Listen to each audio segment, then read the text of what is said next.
Welcome back to another episode of the M&A Guy podcast. I'm your host, Brian Franco, founder and CEO of Meritage Partners and author of the book, Inevitable Exit. Today, I've titled this podcast, From Operator to Exit, a founder's journey with Meritage Partners. I'm joined today by Mr. Lance Fair. Lance has been a client of ours for a couple of years, and we've been on this journey with him. And I want you to hear his story, understand how he approached this transaction and how he ended up selling most of his company with the intentions and with the focus to continue to grow and scale beyond the glass ceiling that he had hit along the way. And so with that said, I want you to remember this. Private equity isn't just for Wall Street giants anymore. It's a powerful tool for you as an entrepreneur to position and exit with intention. So without further ado, Lance, thanks for being on with me. How you doing today? Good. Great. Glad to be here. I'm glad I've been waiting for this episode for a couple of years. I was going to say, I think you started this podcast after me and you met and started our journey on the sales deals. No, it is. Yeah. So you founded Horizon Underground. Yep. Now, give me the story. Give me the background story. Let everyone hear. I got in the industry about 30 years ago and started my company 27 years ago. Yeah. After 20 years or so, people say, it gets to the point where you're kind of maxed out and you're done. Yeah. So we decided we wanted to get out of it. The company was going to outgrow us. That's when I contacted you. This a couple of years after we decided that we wanted to sell, we contacted you. Starting the whole podcast thing, actually, one of the big things for getting this done was because of you guys sticking with me. Selling doesn't happen like overnight. Correct. You know what I mean? Yeah. Me and your journey was 3 years and 3 years and a month or something. Correct. I think that whole 3 years, I think I had about 99% of doubters that we were going to get it done. You know what I mean? It doesn't happen overnight. It takes the right sales team, like at Meritage. Yeah. And then you have to partner with I think it's 4 purchasers, whatever, that me and you came across. Correct. 3 of those couldn't get it done. Yep. The having the right team to sell your company, having the right plan put in place, having the right buyers, having the right people you're going to agree with, you know what I mean? I think is a huge part of it. The biggest thing that I would reflect back on is when you start this journey, unless you've sold a company before. Correct. When you start this journey, first of all, it's nothing like what you expect. Yeah. As a business owner and a business operator, you know what I mean? You're used to your day going the way, you created the business, you built the business, everything is your way. Yeah. When you sell, you do need to be prepared, or the company does, to sell it to somebody that can take it over and continue to manage it. Whether you're going to stay on as a partner or not. Yeah. Nobody wants to buy a business to run it exactly your way. Nobody wants to buy a business to exactly do what you're doing. Yeah. But, if you make $10 a year, they don't want to buy it to make $10 a year. That's right. They want to buy it to make $20 a year. So you have to find the same people that have the same vision as you. Correct. Right. So partner up, and it's not going to be easy. So you're going to go through some dating, let's say. Yeah, we did a lot of dating. We had 4 engagements, as you said. 3 of them, the weddings never went 2 through. total bullshitters. Yeah. They slipped through the cracks as good as Meritage is. They slipped through the cracks too. Yep. Yeah. And what happened there is ultimately it's the capital, or the access to the capital to them wasn't necessarily aligned. But, what we did learn along the way was, okay, we need to position ourselves with investor grade financials, investor-ready financials. And I'm sure that changes at every different market. Correct. The 10 to 20 to 30 million to the 100 to 200 million. Correct. Obviously, you know what to go after on your side, but it doesn't happen overnight. Yeah. No matter how good Meritage is. So you touched on, once you decided to sell or exit, you had an idea what that was, but what shifted for you personally, professionally, that made this conversation something that you were committed to in terms of on the selling side? Yeah. On the selling side, the company, everybody knows, I think, I can only speak for myself, but when you build a business, you have a vision. Yeah. I don't want to say an exact number, but let's say your vision is I want to build this to a we're a $30 million a year company, roughly. So you have this vision that we want to do this. You asked me this about a year and a half in. Hey, how comfortable are you running a $50 million a year company?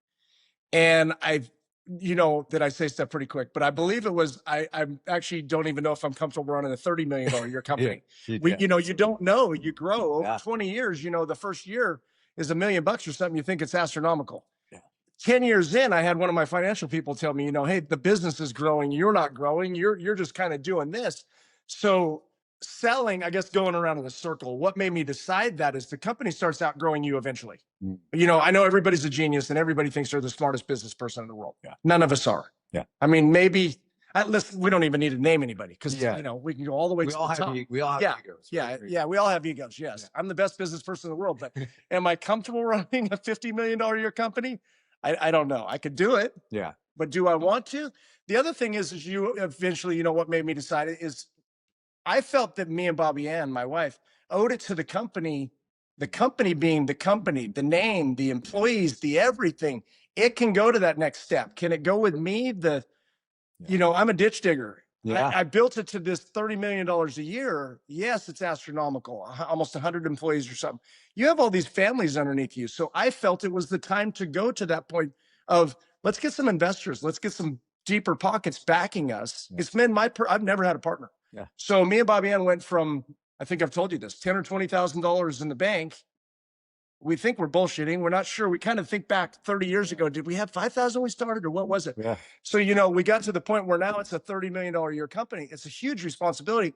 So there's nothing wrong with saying, let's get some partners in here. Let's get some supposedly smarter people. Yeah. And when I say that, not everybody, just because they got an education or whatever, doesn't mean they're the smartest person. So we had decided, let's get some partners. And the route we went, you were involved in. Yes. There's, I think you and the final, we ended up selling, to a company called Novastone. Once we got to that point, we didn't know if we were going to sell 90%, 50%, 100%. The ultimate goal for every business owner is I want to cash out. Correct. I got I want to get a $30 million a year company. I want to get $100 million and I want to hit the road. Yeah. I don't mean to ruin your day. I don't mean to ruin Meritage's day. I don't want to ruin anybody's day in the M&A world, but it doesn't work that way. It's not exactly that way. And until the deal's done, it's not done. Correct. It's not closed. So we ended up selling roughly 75% of our business. Correct. And I'm fortunate enough to stay on with some really good partners. That was a huge deal for me. Yes. The biggest deal was finding in the M&A world, they call it an operator, right? Yes. You get a bunch of money together. You got a bunch of people, let's say 10 in our case, and then you have an operator. The operator, David Karubi, was realistically the selling point and the reason that I pushed so long. And Meritage stayed with me patient-wise, and so did Novastone, where they stayed with me. We put the deal together. It took a little longer than what we wanted, but I was adamant about if I'm going to stay on at all, I'm not going to bring some genius in here that's going to rebuild the wheel. Correct. You don't want to, nobody wants to buy a company that somebody's going to come in and change. Yeah. You want to find investors. Yeah. You want to find investors that are going to your point, take it from where it's at today.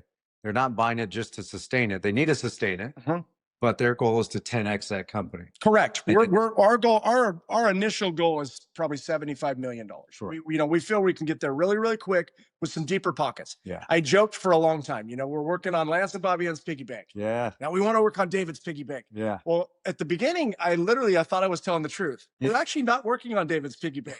It's the piggy bank of about 10 other people that have collectively decided. Novastone's the company that decides that, the private equity side. They decide, it's very, very, very important too. And I didn't realize all this stuff going into the sales part, how important it is to, if I knew what I knew now, let's say if I could go back in time, I picked a great company in Meritage. I got very, very, very fortunate because you can do all your homework in the world. Yeah. But everybody has a great website. I've told you that about Horizon Underground. Everybody has a great website. Everybody's a genius, right? Yeah. But until you really do your research on the company that's going to help you sell and the private equity company that is going to purchase you, until it's all done, man, it's a little bit of rough waters. Like, shit, is Brian going to stay with me from Meritage? Is Novastone going to stay with me because I love their operator? Is the private equity company going to be able to do, to be able to pull enough money to buy your company? There's a lot of pieces to that. So it's very, I got very fortunate as far as, and I've always been very fortunate in business. Absolutely. It really worked out on the sales side. Well, you're a great businessman. You're very transparent. You say what's on your mind. No one ever has to guess or think about what you're thinking. It's a waste of time. Yeah. And so, but you kind of led into my next question and you kind of answered it a bit. But when I was thinking, what surprised you about the M&A process? And I think that, kind of and feel free to add on to this, but what I think surprised you from my perspective was the level of detail in terms of the burden of proof was on our side of the table. Yes. And the amount of data and the information we had to prepare. For It's example, huge. It's huge. You call yourself a ditch digger, but let's specifically, you are in infrastructure, specifically utilities, more specifically dry utilities. Yes. So you're being humble by saying you're a ditch digger, but you are much more sophisticated than that. So but you need to let the world know, specifically the capital world know. And there was one situation inside the books where, because the administrative team was labeling all jobs a certain industry, and it wasn't, right? So that's one thing I think surprised. So big a company as we are, or what we think, we think we're the greatest company in the world. And it's astronomical to me to take from $5,000 to $10,000, you know what I mean, to $30 million a year. We have the contract for Union Pacific for the Western United States, from Texas West. That's pretty goddamn big. That's huge. And when I say that, as professional a company as I run, I've had that contract for probably 6 years. As professional and as everything we've done is completely, everything is the up and up. We're the best of the best, right? Yeah. We still, during that process of selling, and you were collectively a huge part of it. And I can't remember if Novastone was in that discussion or not, but we ended up, Bobby Ann and me, neither one of us have an education in business or nothing. The best education, school hard knocks. But we were not completely prepared for the sale. We got Bobby Ann that did not go to some giant college to manage $25-30 million a year, to deal with 100 employees. So we actually had to bring on, you helped us with some outsourcing to companies preparing us more, let's say, for the sale. On the financial We had to bring on a different CFO with a lot more knowledge, which really, really, really helped get us across the finish line. Like I said, Meritage had to get involved. Jacob, your son, was involved. Lots of data points, all this stuff. I believe you were telling me that you guys actually, since the process in the last year or two or something, you're putting a team together to help prepare companies, right? Yeah, so that is exactly right. Yeah, there's such a everybody, when you're in that under $20 million range, there's so many companies that run it like it's a personal piggy bank. They do. I'm going to tell you right now, if you're doing that and you're going to call Meritage Partners to sell, call Brian up and say, here's where I'm at. Be transparent. Let them know that you pay your boat payment with the fucking business account. Let them know that you got 2 or 3 hidden rentals, or whatever. Whatever it may be. Because by the time it's all said and done, that stuff's going to come out. And so many small companies, it's, if you want to sell, it's easy to sell if you're a correct business, but people are not going to buy you if you're a bullshit business and you're running it like a personal piggy bank. You know what I mean? Yep. So correct? No, you're exactly right. And I know it pisses owners off that hear that, but it's like, come on, man. They're getting ready to give you a lot of money, a lot more than your company's probably worth, because they do. Yeah. I have very good friends that are presidents of very large organizations, very big companies. And I think it was 15 years ago, a buddy of mine told me, that the company's worth $100 million. Yeah.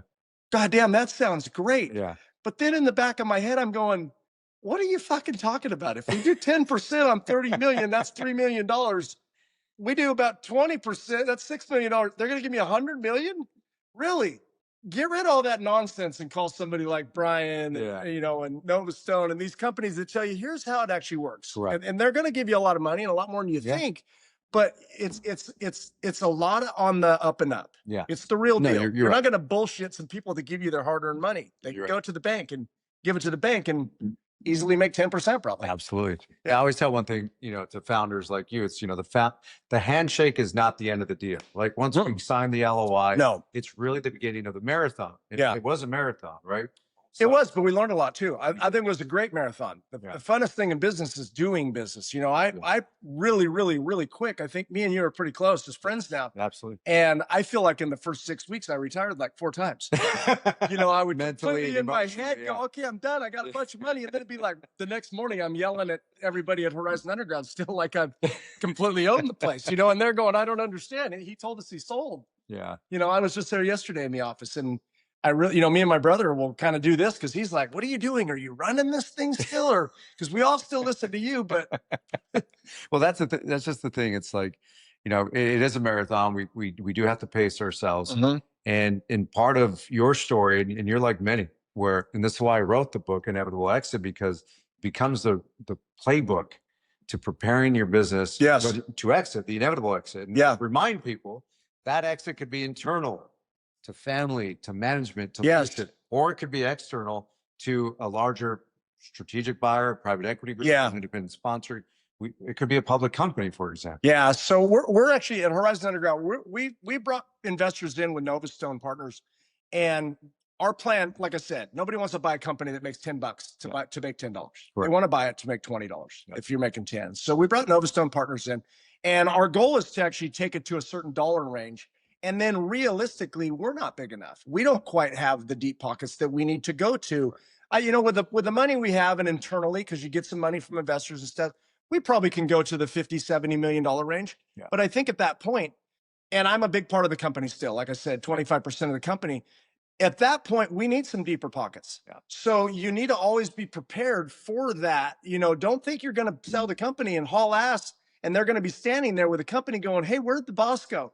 So even now, my brother Daniel Fair runs the company, and he's ran it for about 6 years. And my suggestion to them and the operator for Novastone Capital, David Karubi, I've been telling them, let's start right now preparing that next person. Even though Daniel's running it and he's only 48 years old, Daniel's 48. Let's start now planning for that next thing. Like bring that next, I think in my head, I know who the person is. Obviously the owners, the investors, the board have to decide. Correct. Let's start building that next person now. Nobody's going to buy the company just for, it's doing good last year in the last couple of, they go back a long ways. When Brian tells you you're going to go back 2-3 years, bullshit. They're going to damn near go back to the start of the company, and you can't tell them no. Well, and that's just it. Investors are looking for predictable revenue streams, transferable systems, right? And that comes in through your systems, but also your people. Yes, because your people are I have the greatest people there are. You really do. You have a great team. C-level team. The CFO came on board. Over a year ago. And what we saw, I notated. We saw revenue grow organically by 10%, but with the CFO, EBITDA grew by 30%. Yeah, it's funny because we started with you, let's just call it 3 years, and we grew about 12 to 17% per year for those whole 3 years. Very, very, very, like I said, I'm very fortunate and very lucky. And it's no such thing as really luck. You got to put yourself in that position. You're going to have to gamble to win. All business owners know that. We were very fortunate to continue on that right growth, which makes it an attractive company for investors to buy into. The company, after 20 something years, the company realistically, I think, grows on its own. Right? Yeah. They should. They should. Or you're screwing something up. Plain and simple. Should work. So the investors want to come in. You want to continue to grow. So we're still in that growing stage all the time. And the investors, I have a big say in it, but I don't have all the say. The investors, want to make a certain dollar amount, but it's like, hey, just like when I sold, you have to get bigger, deeper pockets at the right time to continue. That's a very important one. And right now, obviously, a lot of people are going to listen to this, that know me and do business with me. But right now, that's one thing that me and the operator of the company, David Karubi, his visions are really, really good and grand. But it's like, hey, where is that sweet spot, though? And I'm not saying a sweet spot of we all jump off the ship. Correct. I'm saying a sweet spot of where we have something very attractable to new investors with deeper pockets. The goal is all the same. We all, including all the employees in Horizon Underground, we all want to make more money. If you don't want to make more money, don't do business with me. I'm actually addicted to business and money. We've sold on October 31st. I think I'm already in 2 different businesses. You know what I mean? That's is that glutton for punishment? You're the same way. Yeah, the same way. But when you think about the culture of the organization, the leadership, I always separate operational control from financial control. And that's important to a founder like you. Yes, because you holding the equity that you do in the business, you still have influence and input. But more importantly, you're there to guide and protect the investment because investors have a fiduciary responsibility to make sure that that's happening. So they need financial control. Very attractive to the investors. Correct. Very attractive. I own the commercial property, so I'm very fortunate in that. Yes. Why would I want to rent to somebody else? I own part of the company that's renting it now. That's right. The investors know that I own the property. So there's huge, we're talking $10 million. There's huge stuff. There's huge things that investors want to buy into when they have that comfortability that they're buying into something that you're not just hauling ass. Correct. You know, I'm sure you've seen it. Yeah. You've been doing this as long as what I've been doing. Yeah. And if you give a guy $100 million and he says, screw it, I'm going to forget the 20, I'm going to haul ass at 80. I'm sure that happens. It's not my case because, like I said, I'm a more so in startup companies. Is it? Yeah, more so in startup. But yeah, but that's just it. I mean, startup companies are 9 times out of 10 they fail. Yeah. Right. But you see, look at an existing company with you. You've done. You put all the sweat equity into it. Yeah. Sweat and tears. I remember you telling me a story in the early days when you and Bobby Ann started the company. You would decide whether to put gas in the work trucks or gas in your personal car. Oh, 100%. Bobby had to walk the kids. Bobby had to walk the kids to school. Walk the kids to school. Yeah, they used to bitch about it, like, and it was like a mile. You know, yeah. Southern California heat, especially Corona. Southern California heat sucks, but yeah, they were so spoiled. Yeah, but that type of story, just a lot of founders that'll resonate with them because they've been there, right? They bootstrap their companies and they scale and they grow them. But this is it an exit strategy? Absolutely. Mm-hmm.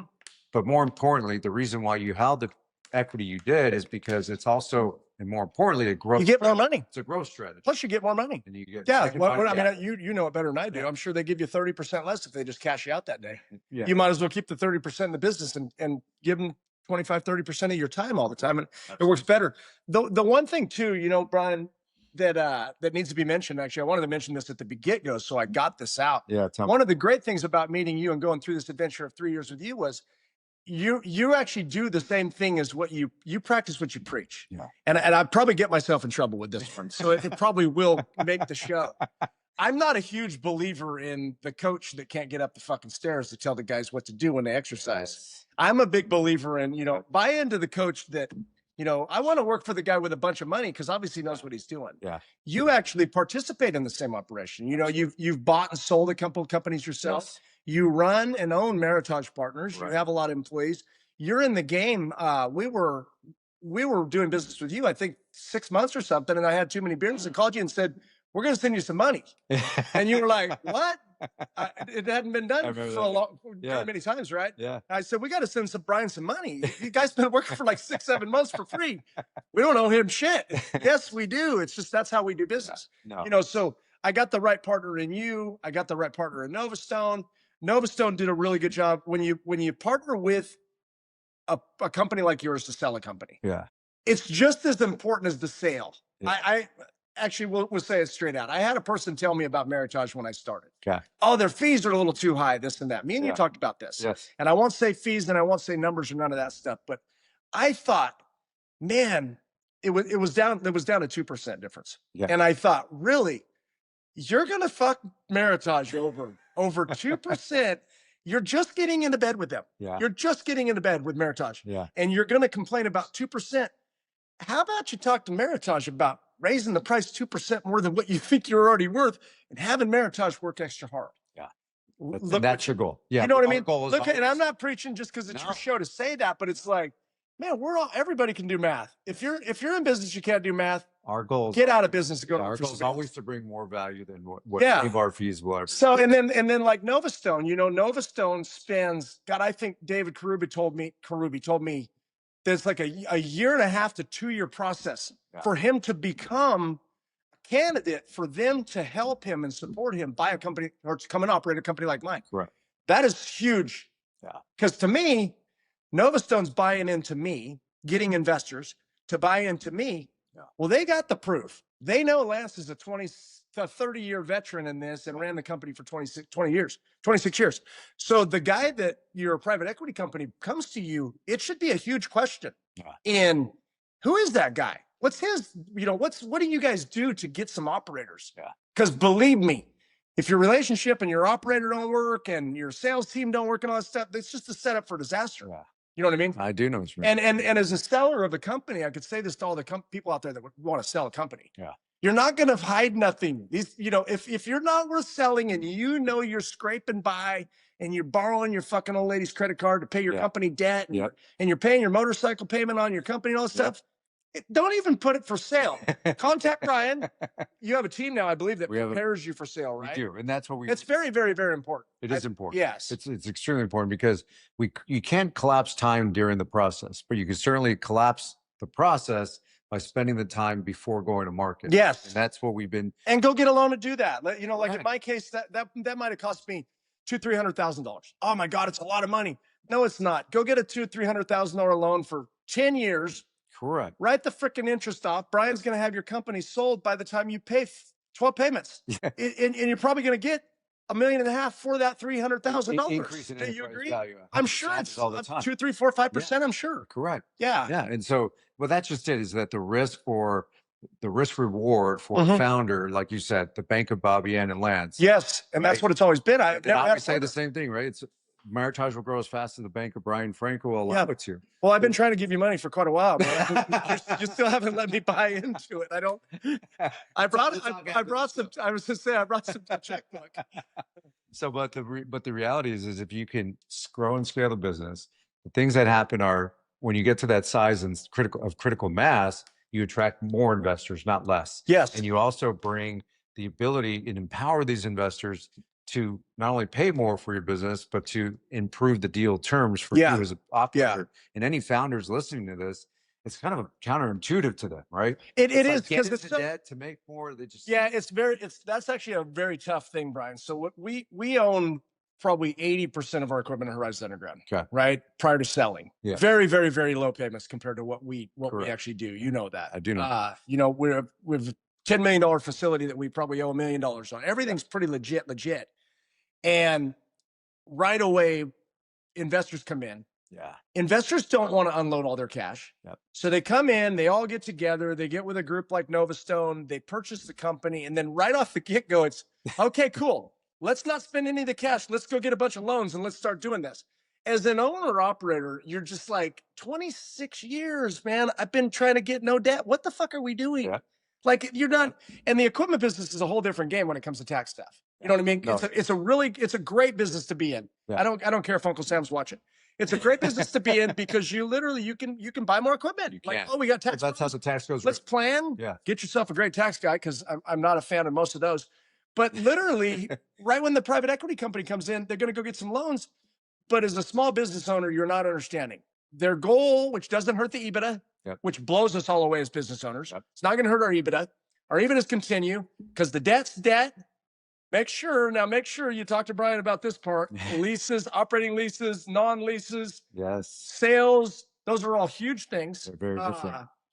Another one I thought about bringing up during this, and this goes back to part of the process. The receivables, are a huge deal in sales of these companies. Right. So we call that networking capital. Networking capital. It's astronomical on those negotiating things that I wish I would have known prior. Me and you had these discussions after our deal was damn near sold out. Check wasn't in the bank though. So you have to man up and say those things. You do. Right. No, but that's the thing, because you grew exponentially in those last 12 months. And so, the investors probably thought, what the fuck's going on? Yeah, exactly. Is it all going to crash tomorrow? Just so you know, it is not all crash. We're still on the same uptick as since I sold. So I planned it really well if I planned it, because the tailing 3 months have went good. That's great to hear. Yeah. And a lot of founders and those tuned in, they see you're an authentic guy. Mm-hmm. You're not holding anything back. No, it's a waste of time. You shared a lot about what they could be thinking, how they should be thinking, what they could be doing, and really being accountable to that inevitable exit that we're talking about. And so, what's some parting advice? And you've given some nuggets along the way, but if you could say one thing to founders and entrepreneurs that know one day they will exit their business, what should they prioritize today?